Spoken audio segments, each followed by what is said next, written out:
I like Star Trek. I love Star Trek. I got into Star Trek very late in the day. I watched the original series, okay, and I was really dismissive of the next gen because it was like, oh, I don't know, next generation. They look nut. They look stupid. What the hell? And I no idea why. And one day I stumbled across the episodes of Next Gen called Family, the one set after the best of both worlds. And I had no idea what the hell the Borg was. I was like, why is that Klingon got two human parents? What the hell? What the hell? The Klingon didn't like that first time around. I was a mixed bag. I was a geek until I was 14, so I was very, very late to Star Trek. And I've watched them all. I watched the original, animated, Next Gen, DS9, Voyager, Enterprise. I've seen all the films. I love Star Trek, and I was looking to see what this would be like. I mean, okay, the original Star Trek, the reboot, the new universe, okay, was a bit okay. First one I think was great. Second one was a bit, oh, well, it had its moments, and the third one is now obviously Star Trek Beyond, which they're halfway through their 5-year mission, and they're going crazy. Now, there's going to be some moderate spoilers here, but I'm not going to go into the climax, or I'm not going to spoil the story, if you will. I mean, the story we already know. They're halfway through their 5-year mission. They are obviously got a few issues. It's prolonged, and there's a certain kind of magic about this film. Now, one thing I love is the way it opens. You think it's a cold opening, but it's really not. What happens in that shows off Kirk's diplomacy skills, which at this moment are worse than Jonathan Archer's in Enterprise. Here you go, that is saying something. And but what that happens in that prologue, don't miss it because it affects the rest of the film. Now, one thing I loved is compared to the original series, this shows how bored the crew are on this 5-year mission as well. I mean, it shows the human dynamics going on. It shows people breaking up. It shows people getting together. It shows a reality that Kirk's universe never had. You know, the Federation is this utopia, but boredom, hey, pre-holodeck, what the hell are you going to do? You know, which I thought was a nice touch. They go to this space station, which is beautifully rendered and very reminiscent of DS9. It's kind of like an idea of what humanity can bring, you know. I mean, what we hope with these areas like these, like, you know, these utopias in space where people's families are and friends are. At this point, families are not allowed within Starfleet, but on these space stations, well, they clear to be, and I thought that was a nice touch. And this is a spoiler coming up, but I thought it was beautiful. We see Sulu's husband, and he's very, very handsome, and the look on his face when Sulu sees his husband is beautiful. Okay, now people going on about this whole kind of Sulu being gay. You know, Sulu, he was never gay in the show. Even though he acquired a daughter, we never heard anything about the mother, speculation. Okay, we meet Sulu's husband and we meet Sulu's daughter, it's Demora. That's beautiful. That is a nice kind of connection to the original universe. Basically, in whatever universe, Sulu will fall in love, and I thought that was beautiful. And it wasn't really focused on, there wasn't like massive scenes between the two. It was just a family getting together and going off camera to catch up. It was beautiful. Here you go. See, that is the only moment in the show that we see Sulu we see Sulu and his husband, and we see his husband towards the end as well. And that's it. So people going about Sulu shouldn't be gay. Who cares? It's beautiful and nice to see that. You know, so many members of the Federation could not get relationships going because they're in Starfleet. But Sulu, the one that will be the captain of the Excelsior, hopefully, because I love that in Star Trek 6, managed to defy the odds and fall in love. See? Beautiful. Okay?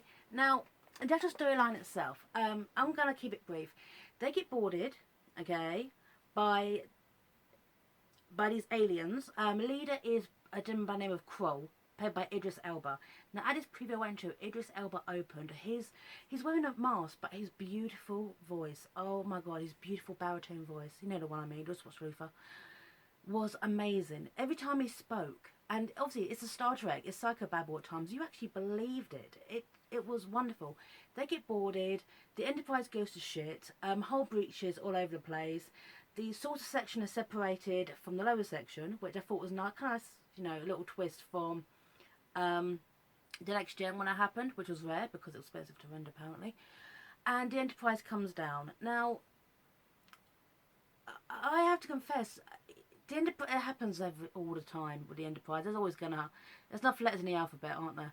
So, but this is kind of like, wow, the emotion on everyone's face when they saw their home being destroyed, well, the saucer section came down, was oddly it was beautifully done. I mean, you don't really know the Enterprise as well as the other series, but you felt the emotion.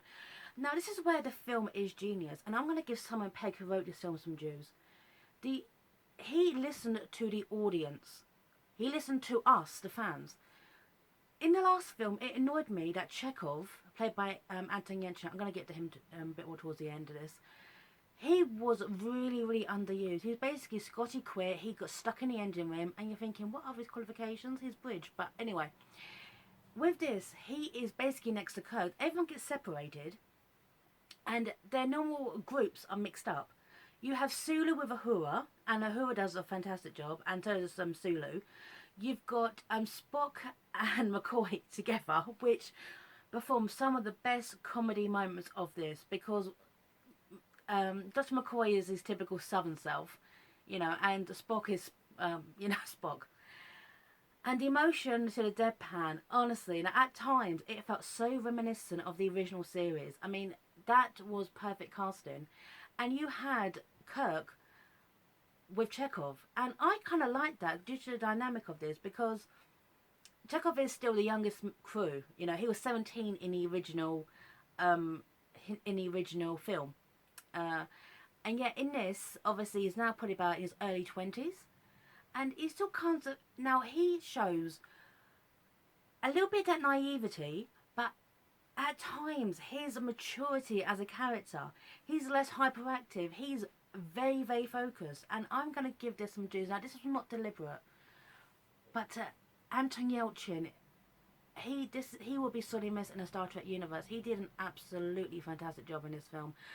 He was comical at times, he was, enthusiastic, he was hardworking, he was focused, and this was not intentional to give him extra focus, but it was a beautiful send-off, if you will, and the film is dedicated to him and his memory, because what happened last month was absolutely tragic. So, now, also in this film, they go to this crash land of this alien planet, and their ship is fucked, okay, it's no longer in existence.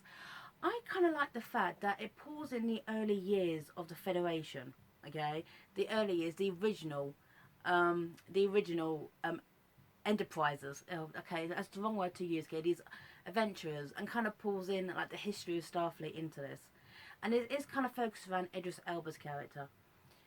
Now, luckily, there was kind of like a little nod at various points to the Enterprise years, like the Xindi and that kind of stuff. But it wasn't really focused on, because we all know how us fans feel about Enterprise.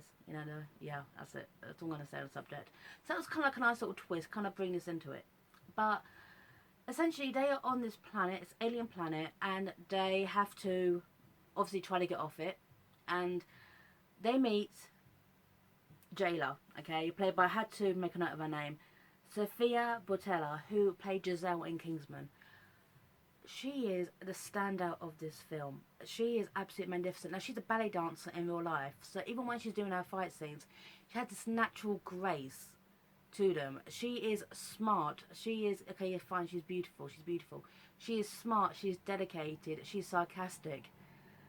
And she was the standout of this film. Now, she's already had a breakout in Kingsman, but this, hopefully, will set her up as a proper action girl, because she was absolutely amazing in it. She took no prisoners.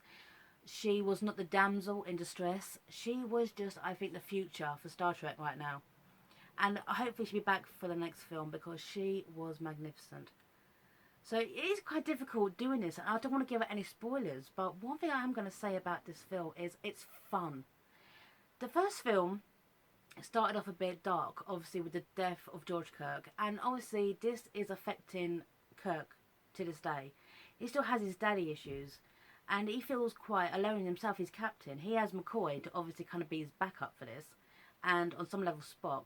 But everyone in this film, the main two, I'm going to give it Spock and Kirk. They're going through this transition period about their futures and their lives. And what they should do. Kirk is at a crossroads. He's the same age his father was when his father died. Spock is going through some issues regarding his own personal future and what he should do with his life. He's got not just his own legacy of being a human Vulcan hybrid in space where your planet is no longer exists. He's also following the legacy, in a way, of Spock, Leonard Nimoy's Spock, which he carries that kind of weight on his shoulders quite well, you know. A few various things regarding his relationship with Uhura, I'm like, oh please just sort it out already, but they were nicely done and there was a few kind of jokes in that as well. But one thing I got from this film was that it felt fun. One of my favourite Star Trek films are the ones that don't take themselves too seriously.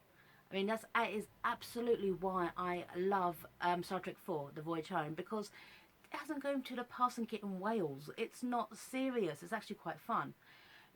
Star Trek 6 is The Undiscovered Country, and that, okay, is a dark film in a way, but it has some quite comical moments coming in as well. So there's a few good lines there. Another one is Star Trek First Contact, the one with the Borg, because I kind of like the fact that what Picard, how dark that comes, and I think that's a generally good Star Trek film. So the best Star Trek films are one which can't take themselves too seriously, as the good balance between the good and the bad. And this is just fun. That is the best way to describe it. Just basically turn off your brain and enjoy Star Trek. So I'm going to give Simon Pegg, who wrote this, some dues. He listened to the fans, and obviously being Simon Pegg, he couldn't resist this. It kind of beefed up his role quite a bit, okay? But he really, really beefed up his role. So, and to be honest, you cannot blame him for that. So, and his accent as well, his Scottish accent, I can't do a Scottish accent at all. It's a lot better than it has been in the last two films. He's been doing some homework. So, to Justin Lin, who directed this, he did a great job. And to Simon Pegg, who wrote this, he also did a great job. So here you go, no spoilers. So just turn off your brain, enjoy, have fun. And also to Idris Elba, I was so dismissive of his character in my trailer review. Having fun. Having a lot of fun. And that beautiful baritone voice does help. So that's pretty much it. Here you go, 12-minute review of, I can't go into any plot details. Here you go, they've been crash landed on an alien planet and I've got to get off it. That is the plot of Star Trek. That is pretty much it. Turn off your brain, enjoy, have fun. There you go. So sign off, YouTubers, take care. And when you see the film, let me know what you think. Okay, take care. Sign off. Bye now.